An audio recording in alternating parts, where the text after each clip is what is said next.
Un billet de 100 euros mesure un dixième de millimètre d'épaisseur. C'est-à-dire que si tu as 10 billets de 100 euros, donc 1000 euros, ça te ferait une épaisseur d'1 millimètre.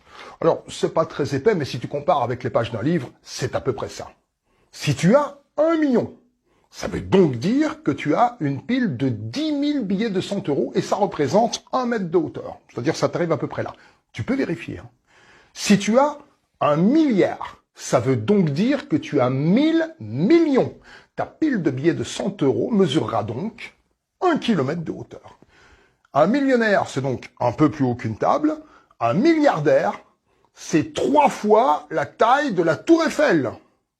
Bernard Arnault est l'homme le plus riche du monde avec une fortune estimée à la louche de 200 milliards. 200 milliards! Alors, d'euros ou de dollars, à ce stade-là, on s'en fout. Sa pile de billets de 100 euros, à lui, donc elle mesure 200 km de haut.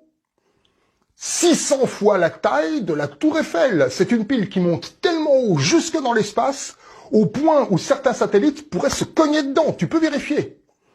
Si on allongeait cette pile de 200 km de billets de 100 euros le long d'une autoroute, eh bien, tu devrais rouler pendant 1h30 à 130 km/h pour arriver au bout.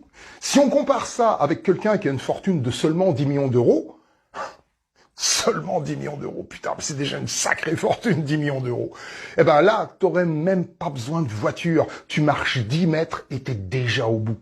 En fait, il faudrait que tu gagnes au loto 10 millions toutes les semaines pendant 2000 semaines consécutives, c'est-à-dire 38 ans, pour être aussi riche que Bernard Arnault. S'il voulait, il pourrait inviter tous les habitants de la Terre à manger un repas d'une valeur de 25 euros. Il suffit juste de trouver un resto assez grand pour accueillir 8 milliards de clients en même temps.